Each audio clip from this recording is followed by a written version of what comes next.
Greetings to all of you. Welcome to our teens and young adult presentation. So when I meet with groups of teenagers or young adults at our local temples here in Southern California or in meditation centers, we generally begin by introducing ourselves, telling a little bit about our lives, what we want to achieve in this life, who we want to become, what we want to attain, and how we are doing on the spiritual path. And so I'd like to hear all of you. I really love hearing your stories and how you have fared during this past challenging year since the pandemic started. We know it must have been difficult, especially for the teenagers and young adults. So even though that's my desire to hear you all, we are not there quite yet with the technology. Maybe in the future we'll have an opportunity to congregate all together. For now, I'll begin by introducing myself, telling you a little bit of my early experiences on the spiritual path as a teenager. Believe it or not, that's when I started.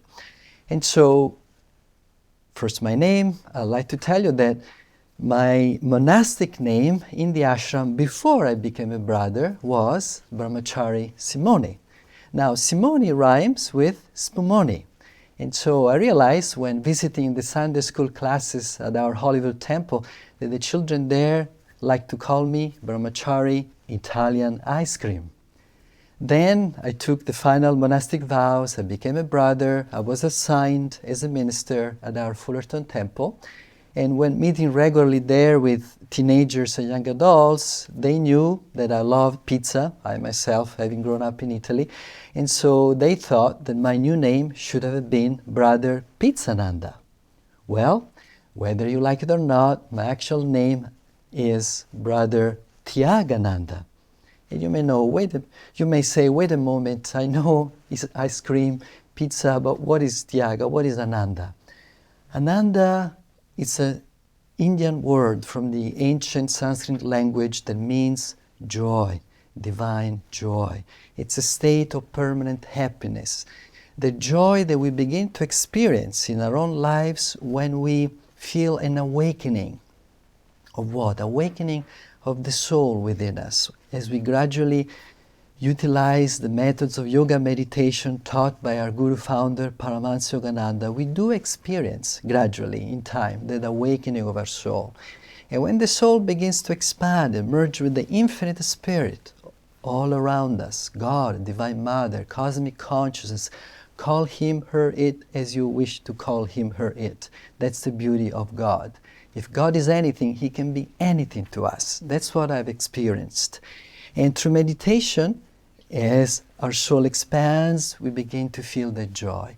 A joy that lasts, a joy that is with us all the time, even and especially when we go through difficult, challenging circumstances, as many of us did in the past several months or years. Our master, Paramahansa Yogananda, has a beautiful way to put it. He once said, when everything else melts away, meaning when all experiences, people, situations in life melt away, that divine joy remains. And I don't know you, but as a teenager, I began to realize, observing, looking around, that material things will come, material things will go away. People will come, friends and people who may have even promised to love us, to be with us, and then next week, next month, they were gone. Or even we were even betrayed. Or even attainments, achievements in sports, in academic schools that I thought would give me a sense of deep, lasting happiness. After a few weeks, it was the same. I felt dissatisfied.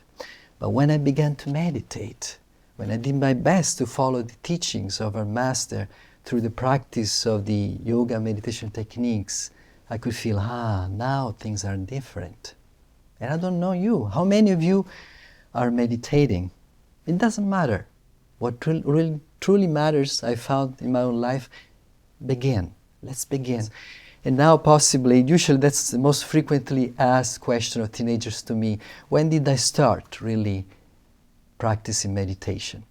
Well, I was 14 or 15. You would say there was a crisis in my own family. My mother became ill. seriously ill. It wasn't really a life-threatening condition, but it was serious enough that her personality changed, and we knew her as a very affectionate, loving mother, my brother and I, but all of a sudden she was more absent from family life. And so I started becoming apprehensive, very anxious, very worried. So our father saw that I was getting a little too worried and anxious, so he suggested I go away for a while to the country house of some relatives. And so I was there. It felt more peaceful, but after a few days I felt alone, no friends. I didn't know what to do, so lonely and bored. And from what I hear from many teenagers these days, especially during the pandemic, having to be stuck at home, not being able to socialize, not being able to play sports with your friends, that's what you have all experienced, right? That boredom and loneliness and dissatisfaction. And so I was there, but then I discovered that my grandfather had a huge, large library. Mind you, at the time, we didn't have the internet, no smartphones. So the only place where you could have access to a lot of books, a lot of ideas, and reading the lives of great men and women who had achieved and became successful in this world was going to a library. So in the library, lo and behold, I found the first books on yoga. And I thought, this seems very interesting. And so I sat down, cross-legged, following the instructions by myself, and guess what?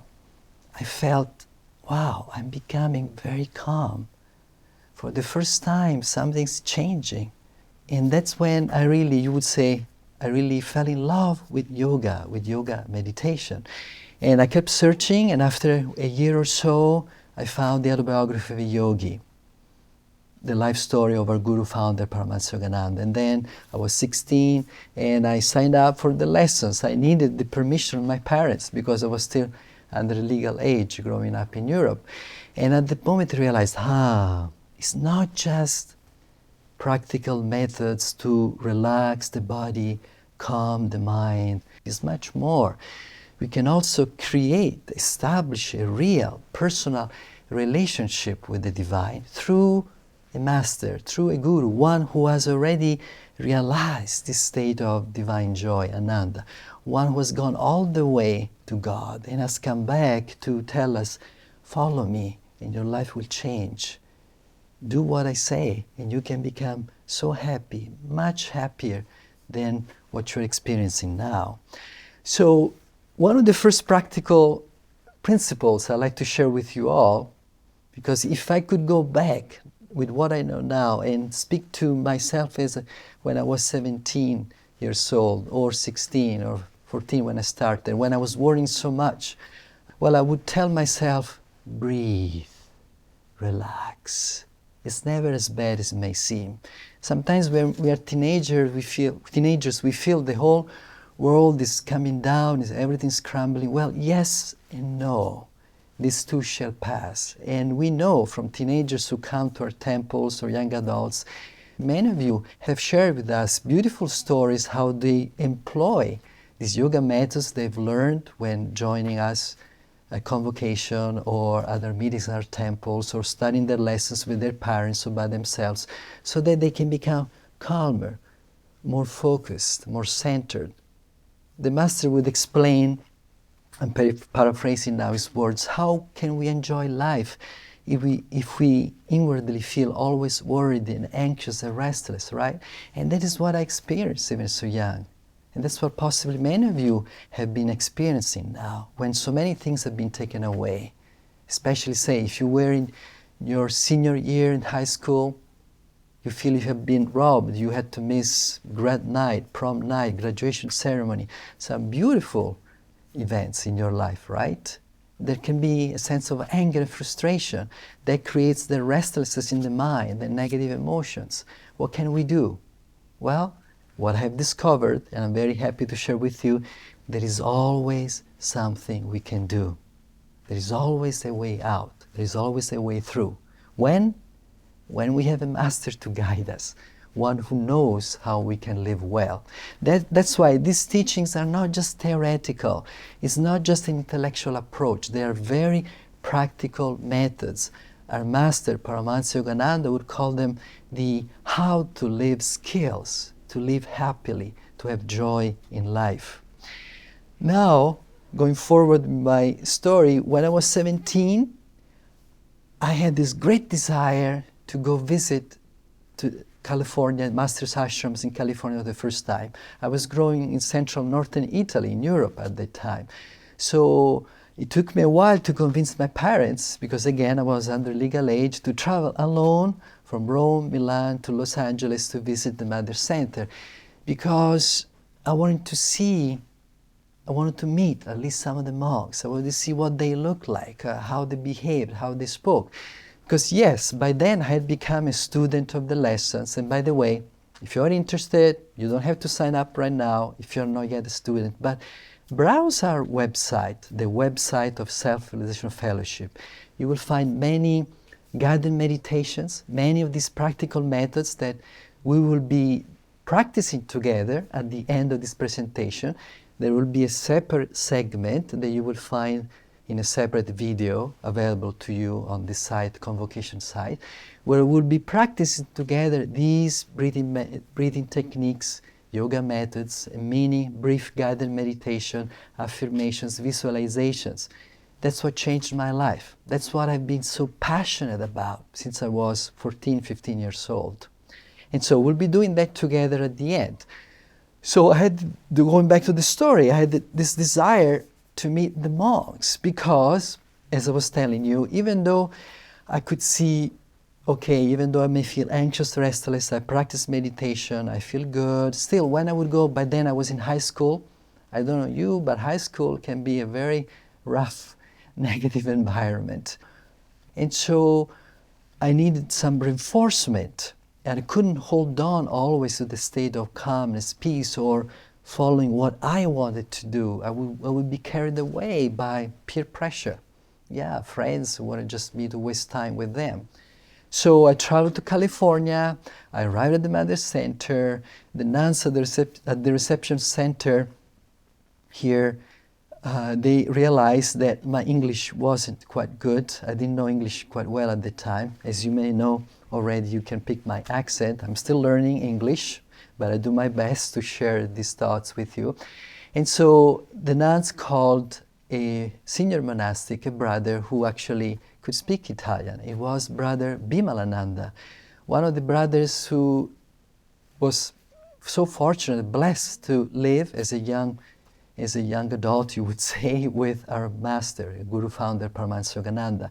He was from an Italian-American family, born and growing up in the United States. And so we spent a wonderful time together, and I remember distinctly that we were walking through the gardens, beautiful gardens. I hope many of you have seen them, or you can see them on the visual guided tour available with this online convocation, or I hope one day from wherever you are in the world, you may come to visit these beautiful meditation gardens here at the Mother Center. So we were walking through the gardens, and Brother Bimalananda was giving me some encouragement how to follow the spiritual life while being a high school student with all the negativity and disturbances.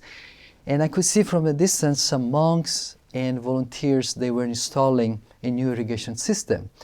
And as we were passing by the meditation garden, I could hear this hiss like the pressure of water mounting up in some valves or pipes. And then all of a sudden there was like an explosion, and the sprinkler head, I guess, that had not been installed completely, blew off. And we were just passing there and we got all wet. Well, guess what was the response of Brother Bimalananda? He started laughing and laughing and dancing around, saying, "Oh, Divine Mother is playing with us." That was my strong impression the moment I met Brother Bimalananda. So full of joy, so full of happiness. And here we were all wet, and I was very serious, and I thought, well, what am I going to do now? These are the only clothes I have here today. At the time, I was pretty stiff and serious. I couldn't relax. And so he looked at me, at the time was still Simone, and said, "Simone, relax, breathe. Your clothes will dry out. Enjoy this moment." And so that was what I wanted to see and experience. Okay, here is a man who has lived the spiritual path, has practiced the teachings of our Guru Paramahansa Yogananda for all these years, since he was very young. And he exudes, he radiates that joy, that happiness. And that's what I wanted. And one thing he showed me when I told him that still I was struggling with all these negative thoughts and then giving in to temptations and excessive material attachments. And he told me, one book he told me to get, and I did, and I bought it, is this little booklet by our master, Scientific Healing Affirmations. And he told me, it's good that you practice the meditation techniques, the breathing methods to relax the body, calm the mind, prayer, visualization, but also practice every day the affirmations that can change your life. And he pointed out one affirmation that over the years has become one of my favorites, and I'd like to practice it with you right now. So for a moment now, take a deep breath in. Exhale through the mouth. Long, deep exhalation. Pause at the end of the exhalation. Do it one more time. Breathe in slowly and deeply. Exhale. Slow, deep, full exhalation through the mouth. Pause. Feel. You feel different, right? Isn't it amazing? Just a couple of deep breaths in and out, long, deep inhalations, as our Guru has explained, long, deep exhalation helps us to calm down, to relax. Then in that peace now, may I ask you, please close your eyes and repeat aloud this affirmation from the Master.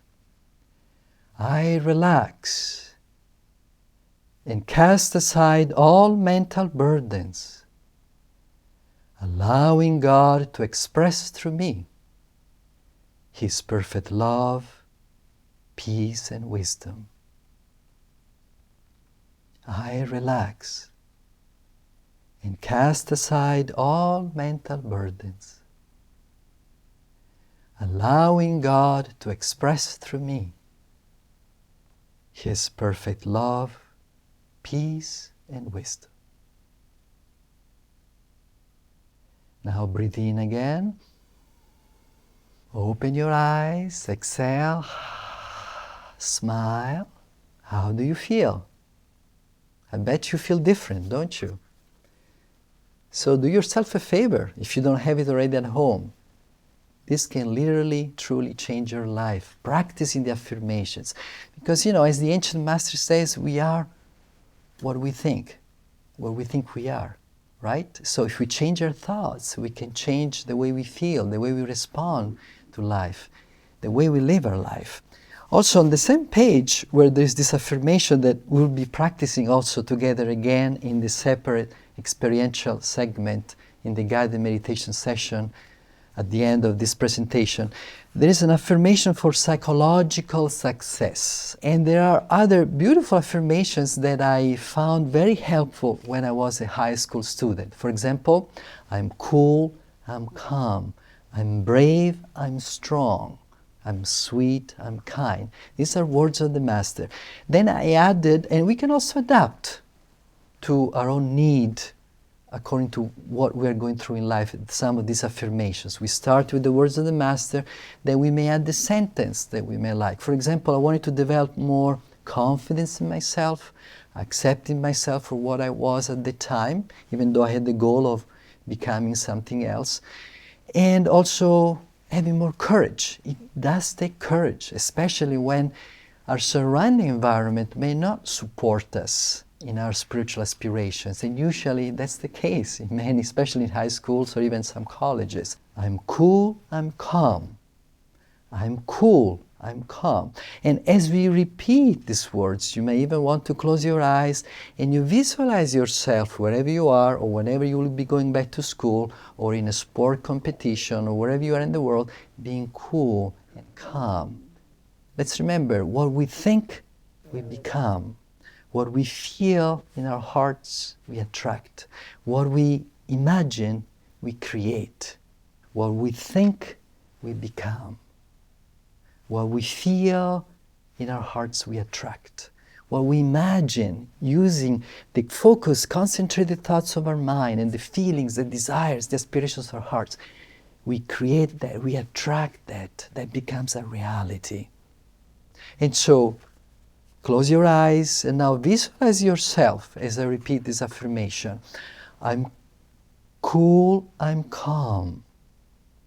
I am cool, I'm calm. I'm brave, I'm strong. I'm brave, I'm strong. I'm confident, I'm courageous. I'm confident, I'm courageous. Once again, breathe in slowly and deeply. Exhale.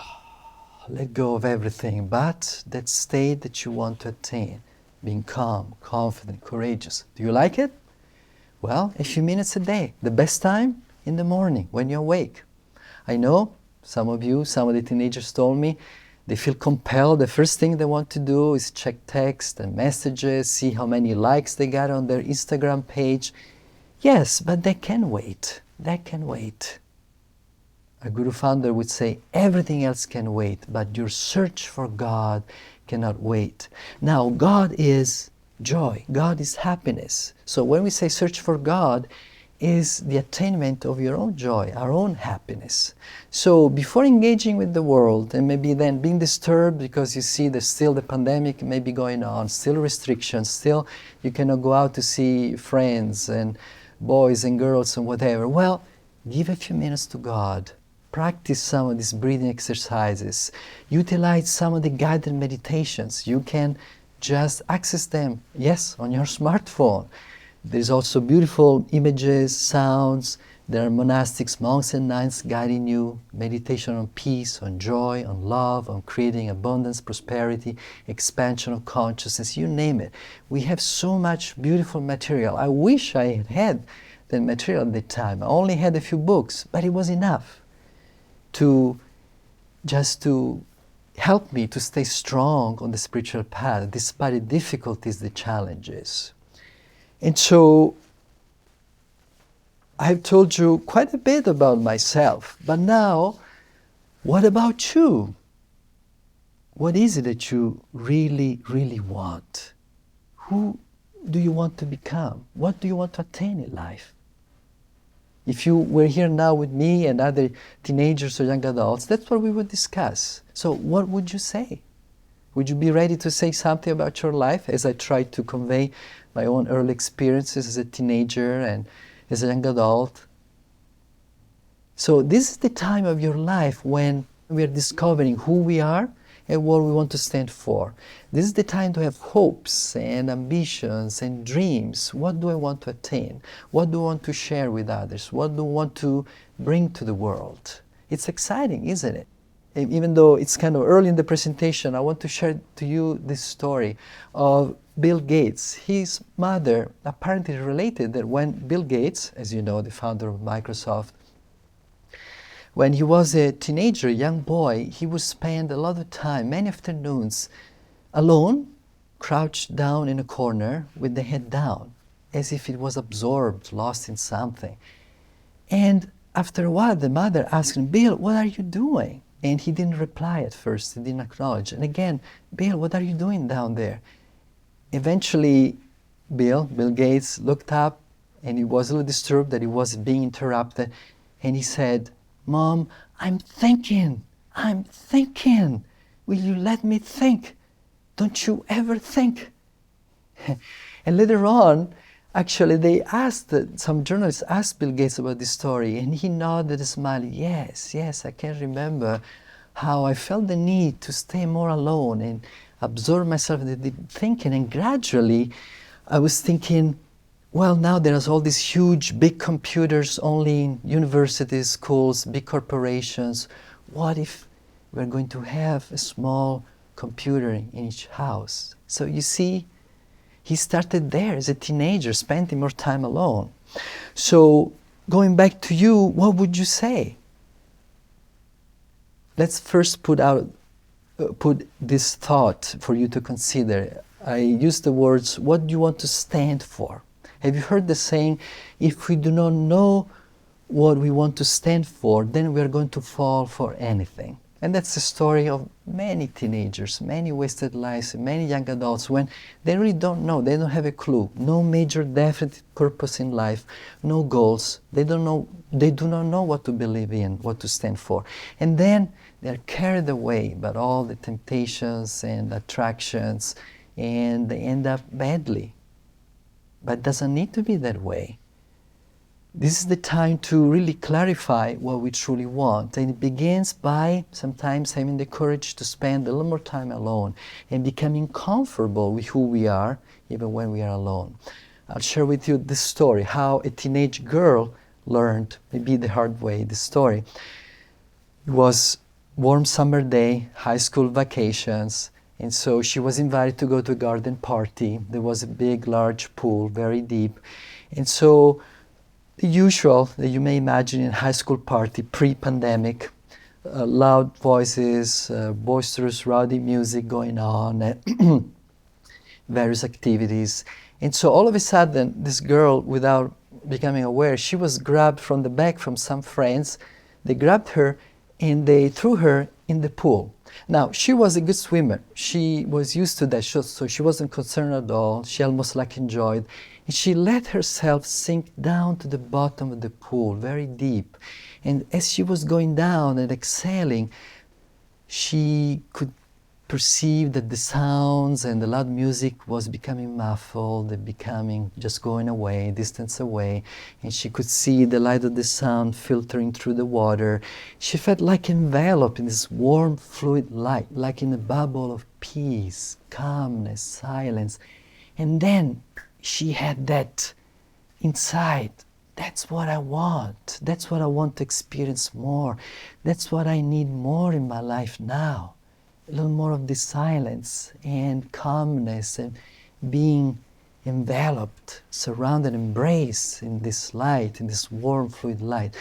So by the time the boys and girls outside, they were becoming concerned because she was staying quite a bit at the bottom, but she was, again, a good swimmer. She was used. So she came back up, she smiled, she said, I'm going home. And she left the party, she walked home, she picked up a book that she always wanted to read of inspiration, and then she started writing on her journal.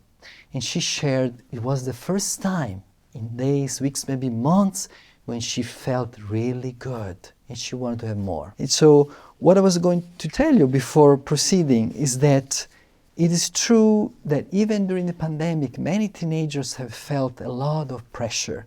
They use words like pressure is coming down like lightning, and pressure from our parents to be successful, pressure from our teachers to be very good students. Then we add our own pressure because we too want to do good in life. And sometimes it's too much, or we feel that we are never good enough. So this is serious. This is there. I did a little research, and it is true that there are so many publications. If you go online, you can see so many beautiful, interesting articles who also may offer some practical coping strategies to deal with this situation. But the experts and youth psychologists talk about this epidemic of stress and anxiety in teens. The American Psychological Association reported that today's teens, for the first time, feel more stressed than their parents do. Research projects and surveys show, I'm reading from this article, that those in their late teens and early 20s are more likely than any other group to say that they feel lonely, hopeless, fearful, and worried about the future. Now, this is what the experts are saying, and it may be true for some, but it doesn't need to be true for you, because again, we always have an option.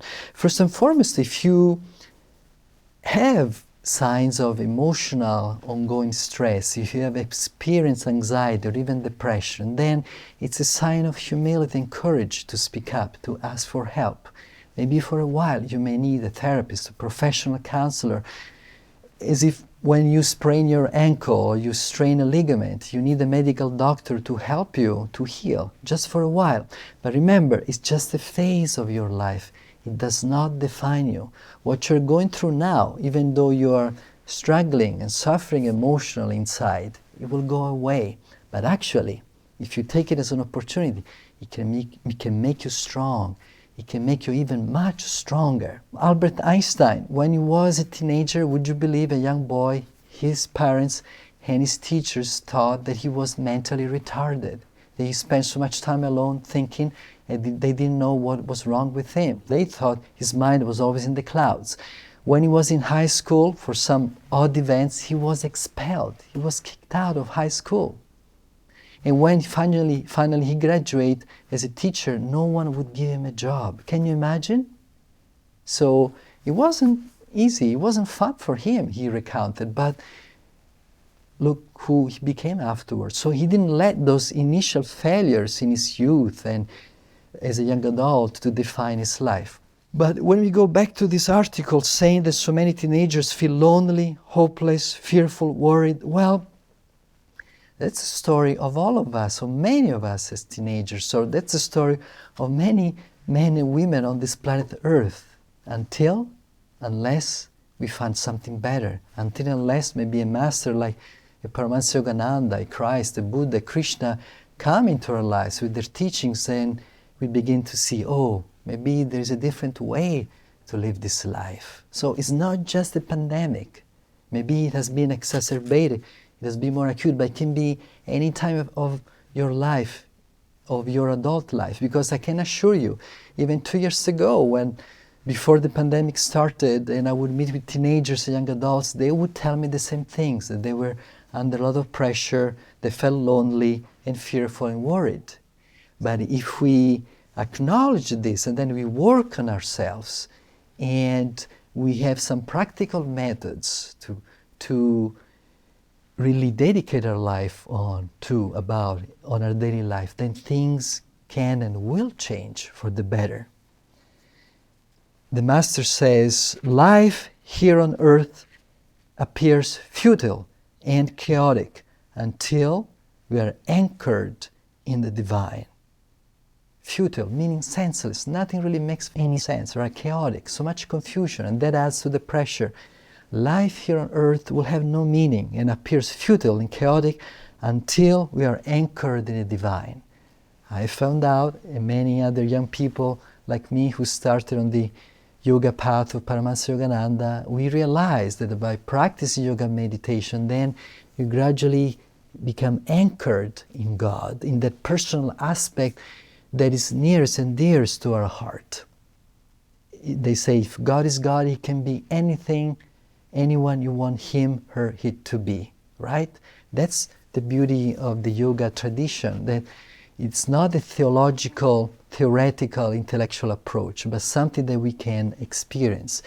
And when we create a relationship with the divine through yoga meditation, and we feel that we can establish our life on this solid, strong foundation of our connection with the divine. So our topic is building this foundation in our lives, a spiritual foundation. Where do we found it? How we can experience that in our personal connection with the divine. And believe it or not, it begins by first getting to know ourselves, first connecting with ourselves as we are now, with our own soul. That's why I wanted to share with you the findings of the monastics and lay members who serve in our youth services area here at the Mother Center. They have found out that yes, some teenagers have been struggling, but those who have been reading the books of the Master, those who have been meditating even just a few minutes a day, as sort of teens who are doing well during these challenging times, are those who, one, they know what they want. Two, they feel comfortable with who they are. That's the way I am now. Yes, I'm doing my best. I can change, I can improve, but still, I'm okay now. It's okay with who I am now. And three, they are able to be by themselves. As this girl from the story of the pool, she realized, hey, I don't need to socialize all the time. And last but not least, very important, they are focusing on their own creative projects and self-improvement. Creative projects, how to manage the idle, restless mind, engage it with creative projects, go out in nature, journaling, arts and crafts, bring out your colors, draw some pictures, listen to music, write poetry, listen to inspiring music. That's the way to focus your mind. We're not talking only exclusively of the spiritual practices of meditations. So creating projects, self-improvement, and having, I would like to emphasize the first principle, knowing what we want. As I told you that I knew what I wanted since I was a teenager. And all these great men and women, if they could go back to their childhood, adolescent years, teenagers, young adults, they were giving time, some deep thinking to really conceive, realize what they wanted to attain in life. I like this quote of Henry Ford. Ford would say, problems, difficulties, challenges are what we experience when we lose sight of the goal. That's the importance of always having our goal in mind. One advanced woman disciple of our master, Sri Gyanamata, she wrote the book God Alone. We have a writings in that book published by Self-Realization Fellowship. She would say, keep your goal ever shining before you. And so remember, when you have difficulties, problems, challenges, as Henry Ford would say, that's what I see when I take my eyes off the goal. Our youth services collected some testimonials I'd like to share with you. First, a teenager boy, to illustrate this concept, he said, I normally follow what my peers do, but during quarantine, I found success and contentment in doing what I want to do. You see again, this young boy, he knows what he wants, but then actually he adds, I'm worried though. I'm worried that when I'm placed back into the school environment, I will lose myself. Well, yes and no. Again, it doesn't need to be that way. If we take time to prepare ourselves, even when eventually you will go back to school and mix again with social events, then things may be different.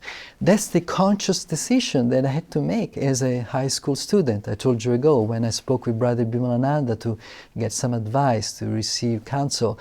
He said, you don't have to be with your friends all the time. Now for you will be, you don't have to socialize on Instagram or Pinterest or Discord or Facebook the whole time, all the social media.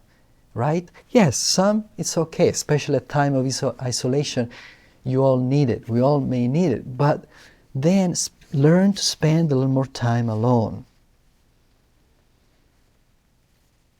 On the other side of the spectrum, researchers have found out that young people who don't seem to be clear in their mind of what they want, what is their major definite purpose in life. Now, mind you, it's not that by age 16, 17 we have to figure everything out. It doesn't work that way. I too didn't have it. It's a gradual process, but at least we begin. But those who spend most of their time browsing the internet or trying to get likes on social media are the ones who are the most lonely and unhappy. So why not learn from these situations? Spending a little more time by ourselves. Our Guru Paramahansa Yogananda said in his own words, in this tremendously busy life. So you see, as a master, he knew, even in the 30s, 40s, 50s, he could see that our life can become tremendously busy. There is that pressure. He says, in this tremendously busy life, unless you are often by yourself, you can never succeed. That's what we want. All-round success that will bring joy, love, contentment, happiness to us, and then will enable us to share it with others, with our loved ones, friends, with the world. That's when we become truly, lastingly happy. So come up with your plan. At this point, I'd like to show you a book that I suggest that you can begin with, The Spiritual Diary. We're talking about building a spiritual foundation. Well, on the back cover, that's what it says. On the back cover of the Spiritual Diary, a daily guide to spiritual thinking. Spiritual thinking is the foundation of spiritual living. So what I would suggest is a practical application every day, one day at a time, you just read the quote, one quote. It's very brief. I timed it. It takes less than a minute sometimes. And then think about it. How can I apply it in my life? What does it tell me? And then you will see there is a lot of space, right? When I was in college, by this time, I would write here, and here I wrote my plan, practical plan, and my goals. So 1, God first. God is the goal. We want to attain the joy, that happiness that is God, and we can feel it as we meditate. 2, set your goals. 3, have a plan. Goals is who we want to become, what we want to attain. Plan is when we're going to work on those goals. Have a plan. Get your daily inspiration, at least one quote of a master that inspires you, like reading from the Spiritual Diary or any other book that you like. Or if you're ready for the lessons, as we said, the lessons of Self-Realization Fellowship. 5, learn to manage your mind with the methods that are taught to us by our masters. 6, last but not least, maybe the most important, awaken your heart. That when we practice meditation, it's not just this cold science of yoga, breathing exercises and pranayama methods. We very much awaken our hearts, our feelings, our desire to have intimacy with the divine, so that we can call him, her, our beloved, the sweetheart of all hearts. It becomes real. And that's when life becomes beautiful, very beautiful, more beautiful than anything else we can experience in this life. When our relationship, our personal relationship with the divine becomes real. Through the practice of yoga meditation and the teachings and what I'm sharing with you. So start by reading a little bit every day. And then I want to focus just a few minutes on setting goals and having a plan. I mentioned to you about the childhood or adolescence of Albert Einstein. He's the one who said, if you want to live a happy life, tied to a goal, not to people, not to things. Albert Einstein. And the masters would tell us, how can we reach our goals if we never think about them? So carving out time for our days to really sit quietly, and after meditation is the best time to think deeply about what we want to do in life. Have a plan, schedule your life, have a routine. And so I had one short sentence that I took out from a poem from the Self-Realization Fellowship lessons of our Guru, Paramahansa Yogananda.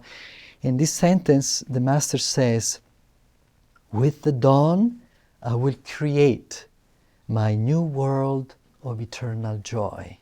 Repeat it just once after me. With the dawn, I will create my new world of eternal joy. And so we spend a few minutes after waking up and getting ready for my meditation. With the dawn, as the sun rises, I'm going to create my new world of eternal joy. No matter what happened before, no matter what they say in the news or the media, it's going to be good, it's going to be fine. This is creative thinking. The Master speaks about creative thinking, and would you like to know what he said? He says, work on your progress with God. That is the most important of all creative thinking. So, as we come to the end, what have we learned? What I hope you will remember from this presentation, that if we want to build a strong, powerful foundation in our life that will help us to be truly confident, courageous, calm, and successful, then we want to focus some of our time to self-improvement, to get to know ourselves, and to practice yoga meditation, the teachings of a self-realized master who has attained the state of joy and happiness. And when we do that, we can create this personal relationship with the divine. And our personal, intimate connection with the divine becomes the source of our strength, the source of our confidence and courage. I share with you this last story. One woman who became a student of the SRF lessons and then received Kriya Yoga initiation. So she was a little older than me. We were together in college, and she went on to receive Kriya Yoga initiation, and I could see the transformation in her eyes, in her face, whole countenance, her whole life. She used to be a pretty shy, fearful, insecure girl. But after becoming a student of the SRF lessons, and then after especially receiving the initiation to Kriya Yoga, she told me her whole life changed. And she described me when during the ceremony she heard the words of the Master in a recording saying, "This is the beginning of your relation with the infinite." It's not just, now I'm paraphrasing the words of the Guru, it's not just taking a powerful method of yoga meditation. This is the beginning of your personal relationship with the divine. And then later on, in the recorded talk, the Master says, do your best, to the best of your ability every day. You meditate a little bit, you pray to the divine, to God, and then you will see, you will find that there is a God who is very human, a God of love who is very human, and responds to your human affection. And this girl, this woman told me these words literally changed her life, knowing that, one, she had a practical method to become interiorized, and then how to connect to the divine, and there is a God of love who is very human and responds to our human affection. And that's when we experience being loved, that's the greatest happiness that we can know in life. And even a psychiatrist like Freud would say how sure, how courageous, and how bold one becomes when he's sure of being loved. And this French poet, Victor Hugo, he said in a different way, more poetically, the greatest, most supreme happiness of life is the certainty, the surety, the conviction that we are loved. When we meditate, that's what I experienced since I was a teenager, young adult, that someone really loves me here. Someone really likes me no matter what. Even and especially when I make mistakes or when I act stupidly, and we all do sometimes, we all make mistakes. Someone accepts me as I am now. And this is true love, divine love. Who can give to us that love except the Masters, Divine Mother, the Heavenly Father, the Divine Beloved, the Master?